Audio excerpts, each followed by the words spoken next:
오늘은 젖병을 깨트리자란 주제로 국립나주박물관 박중환 관장과 함께합니다. 어린 아이들을 키우다 보면 고비고비 겪게 되는 통과 의례들이 있습니다. 흔들거리는 젖니를 빼내는 일이나 밥을 먹어야 하는 이유기에 젖을 떼지 않으려는 아이와 씨름을 하는 일들이 그렇습니다. 어려운 것은 어린 아이가 힘들어하는 것을 바라보기가 부모로서 가슴 아프기 때문입니다.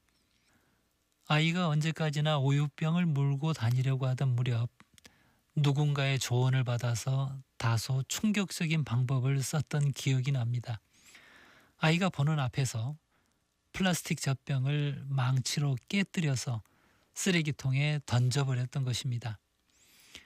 젖병이 깨지는 것을 보고 한동안 울며 뒹굴던 아이는 그 시간이 지나고 나자 이제 우유병을 찾지 않게 되었습니다.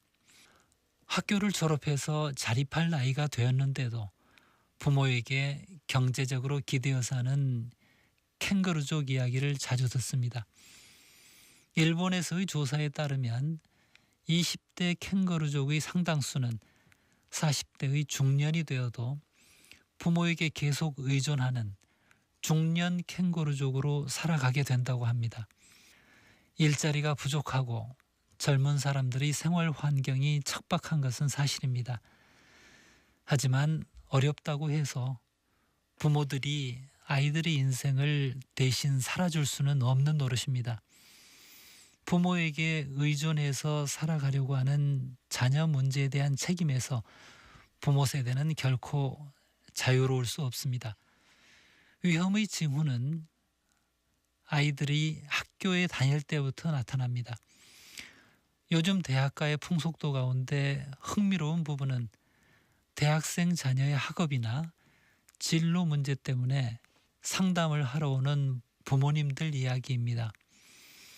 지금의 50대나 60대가 대학을 다니던 시절에는 보기 힘든 풍경이었습니다. 대학생이란 지성인일 뿐만 아니라 자신의 일을 독립적으로 해나가야 하는 성인이라는 사실을 자랑스럽게 생각했던 시절이었습니다.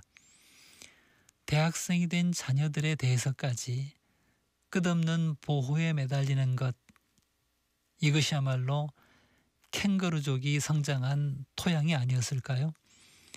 자녀들에게 물려주어야 할 가장 큰 유산은 대신 해주는 것이 아니라 자립적으로 살아나갈 정신과 자세를 기르는 훈련일 것입니다.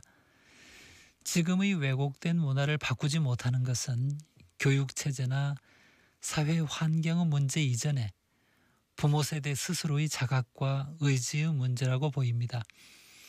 안타깝고 눈물이 가슴을 적셔도 깨뜨릴 것은 깨뜨려야 합니다. 젖병을 망치로 깨뜨려야 할 시간, 바로 지금일 수도 있습니다. 박중환 관장은 전남지역 유일의 국립박물관인 국립나주박물관의 개관 업무를 총괄했고 현재 지역민들의 역사에 대한 관심을 높이는 다양한 활동을 하고 있습니다.